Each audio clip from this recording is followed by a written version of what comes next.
मित्रों, नागपुर में अभी विधानसभा का सत्र चल रहा है। आपको मालूम होगा कि महाराष्ट्र में दो जगह पर विधानसभा के सत्र होते हैं। नागपुर में एक अलग बवाल है कि नागपुर को राजधानी बनाया जाए, विदर्भ को स्टेट बनाया जाए, वो एक अलग विषय छिड़ा हुआ है।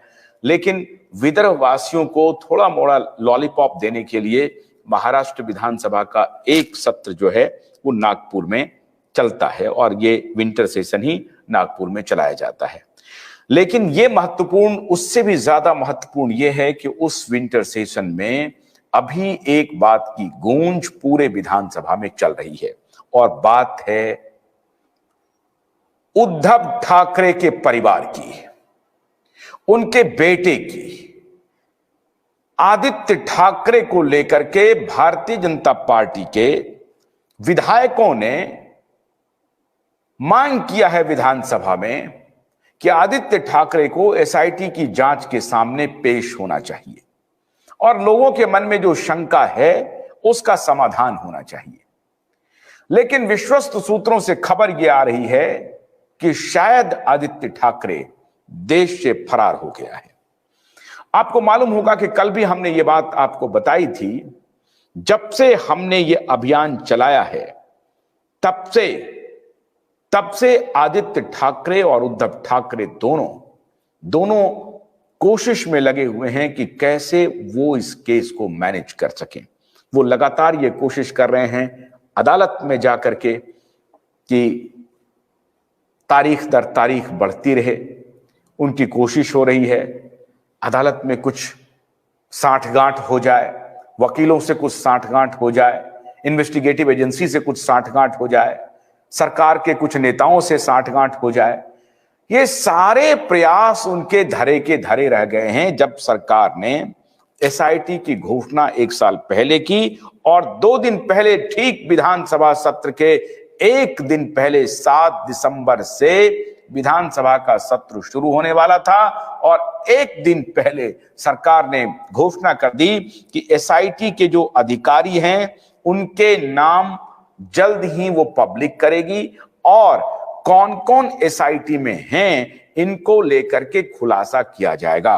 अभी तक जो सूचना आ रही है उसमें यह हो रहा है कि कोई डीसीपी स्तर का या डीआईजी स्तर का अधिकारी इस पूरी जांच की प्रक्रिया को आगे बढ़ाएगा। सरकार ने यह घोषणा की है कि आदित्य ठाकरे की जो भूमिका है दिशा सालियान की हत्या में, उसको लेकर के सरकार ने स्थिति साफ साफ कर दी है कि आदित्य ठाकरे की जांच होगी कि दिशा सालियान की हत्या में आदित्य ठाकरे की क्या भूमिका है। यह बहुत बड़ी उपलब्धि है आप सबके लिए, एसएसआर वॉरियर के लिए भी, कि पहली बार सरकार ने स्पष्टतया कहा है कि आदित्य ठाकरे की क्या भूमिका है, इसकी जांच होगी। आदित्य ठाकरे के साथ साथ उनके जो साथी हैं उनकी तो जांच होगी ही, सूरज पंचोली हैं और डेनो मौर्य हैं, बाकी और जो साथी हैं उनकी जांच होगी। लेकिन आदित्य ठाकरे का पॉइंटेड जांच की बात सरकार की तरफ से आना, यह इस बात का संकेत है कि सरकार चाहती है कि दूध का दूध पानी का पानी हो। लेकिन उधर जो उद्धव ठाकरे गुट के जो कुछ नेता हैं वो कह रहे हैं कि दबाव बनाने की कोशिश हो रही है। कौन सा दबाव भाई? आपके ऊपर कौन सा दबाव बनेगा? किस दबाव की आप बात कर रहे हैं? लेकिन कल नीतीश राणे ने एक रिपब्लिक टेलीविजन को इंटरव्यू में जो बातें कही हैं वो मैं पहले आपको सुनाता हूं, क्योंकि नीतीश राणे सबसे पहले ये खुलासा कर रहे थे, बार बार कह रहे थे कि आदित्य ठाकरे भाग सकता है देश छोड़कर के आदित्य ठाकरे। अब नीतीश राणे ने जो कल कहा है उसका मैं आपको ऑडियो क्लिप सुनाता हूं, उसके बाद मैं आपको अलग अलग मीडिया हाउस ने जो रिपोर्टें की हैं वो भी मैं आपको बताना चाहता हूं।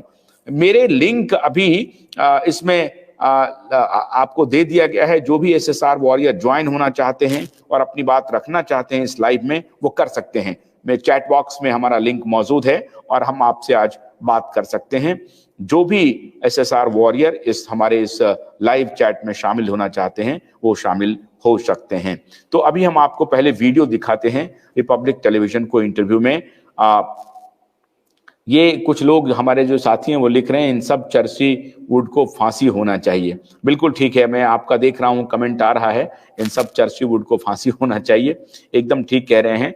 ये जो लोग जिस प्रकार से आपकी जो जो भी प्रतिक्रिया आ रही है, हम कोशिश कर रहे हैं उसको दर्शकों के बीच लाने का। जो भी चैट बॉक्स में आप लिख रहे हैं वो भी आप कर सकते हैं, लेकिन जो लोग शामिल होना चाहते हैं हमारे साथ बातचीत में वो भी शामिल हो सकते हैं। एक साथ हम 10-12 लोगों को तो कम से कम जोड़ ही सकते हैं। और ये अभियान हमारा इसलिए जारी है क्योंकि जैसे अभी विधानसभा का सत्र चल रहा है, हमारे नेटवर्क को बहुत ज्यादा देखा जाता है और वो लोग बहुत पैनी निगाह से क्यूवाइट नेटवर्क को और सीसीआई के जो मूवमेंट है उसकी जो टीम है उनको वो बहुत पैनी निगाह से सीरियसली उसको देखते हैं, सरकार भी देखती है। इसलिए जो लोग जुड़ करके अपना संदेश पहुंचाना चाहते हैं सरकार तक, उनके लिए आज ये हमने लाइव ओपन किया है, वो आप हमसे जुड़ सकते हैं। मैं आपको पहले वीडियो दिखाता हूं कि कैसे नीतीश राणे ने क्या कहा है कि कहां कहां भाग सकता है। जरा वीडियो दिखाइए। December, during the assembly session, Mr. Devendra Fadnavis ji had declared this SIT for the Disha Salian murder case, and now I think the government is taking a major step of appointing the person who's going to actually investigate and lead the SIT team.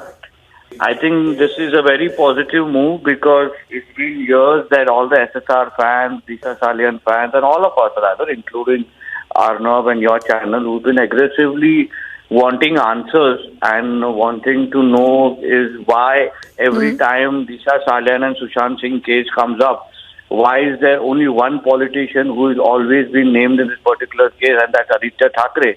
And he's been running around not giving people any answers as to why his name always pops up when there is an investigation or any news about this particular case.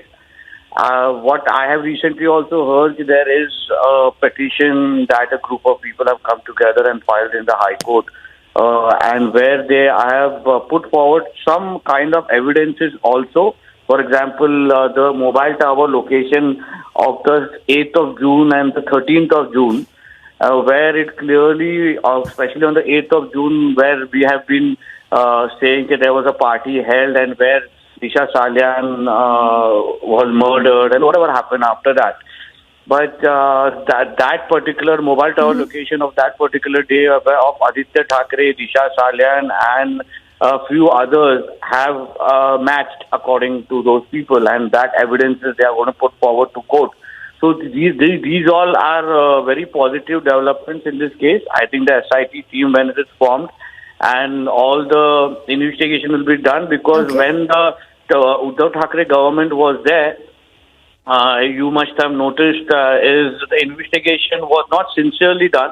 After 72 days, the CBI got in, and till the time the investigation officers were changed twice, and then the CCTV was deleted. There were no questions asked to Aditya Thackeray because obviously his father was the Chief Minister of Maharashtra. So all these unanswered questions, I think it's time that we all get our answers, and especially people like Aditya Thackeray needs to be investigated, and we all need to know what exactly happened. If he has nothing to do with it, so he has no reason to run around and run away from it.